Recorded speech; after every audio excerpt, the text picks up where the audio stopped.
Have you ever wondered why frogs have no tails and lizards have puffed out cheeks? It's not always been this way.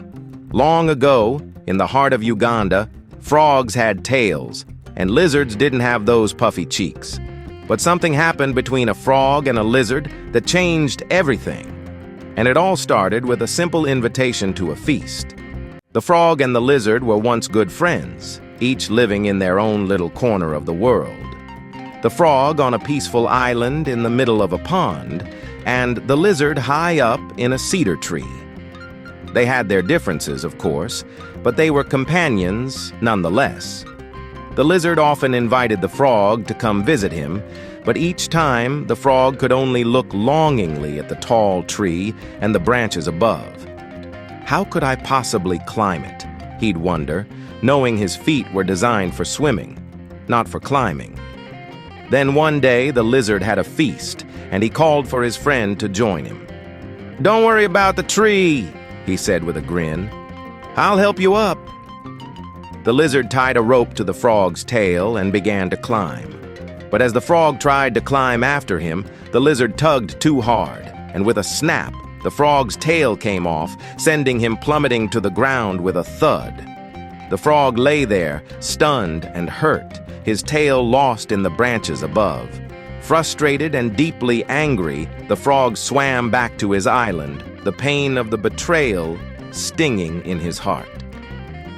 How could the lizard have done this to me, he thought, his mind whirling with thoughts of revenge.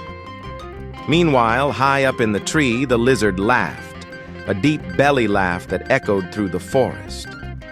How funny the frog looked without a tail, he jeered, pleased with the result of his prank. But little did he know, the frog's mind was already set on payback. Over the next few days, the frog plotted his revenge. He would invite the lizard to a feast of his own, and the lizard would not see it coming. Time passed, and the frog's plan began to take shape.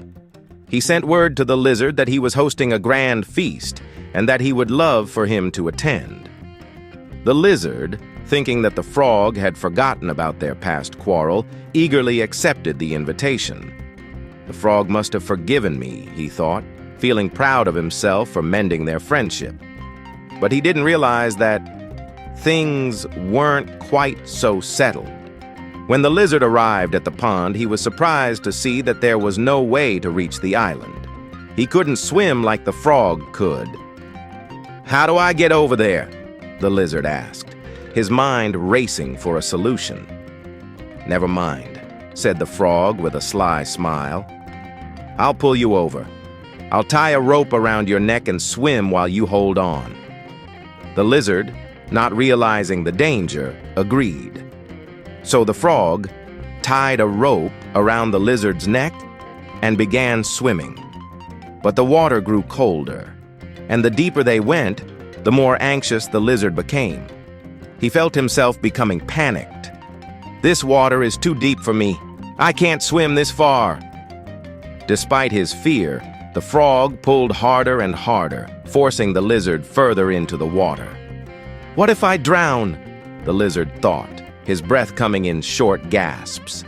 The rope around his neck tightened, and in his panic, he tried to pull back to the shore, but the frog was relentless. Finally, the rope snapped, and the lizard struggled to crawl back to land, gasping for breath. His cheeks were puffed out, his neck tight from the pressure, and his legs weak from the fight. The frog, watching from the island, couldn't help but laugh, his anger from earlier turning into a satisfied chuckle. "How does it feel now, lizard?" he thought, relishing the sight of the lizard's puffed-up cheeks. Since that day, the lizard's cheeks have remained puffed out, and the frog's tail never grew back. The two are no longer friends, and their once solid bond was shattered forever. You can still see them today, each with their own unique features. The frogs with their sleek, tailless bodies, and the lizards with their round, puffed-up cheeks. They no longer share the laughter of friendship, only the memory of the rivalry that changed them both. But what do you think? Did the frog's revenge go too far? Could there have been a way for them to reconcile? What would you have done in the frog's place? Stay tuned for more stories that will make you look at the world around you differently. And remember, sometimes the smallest actions have the biggest consequences.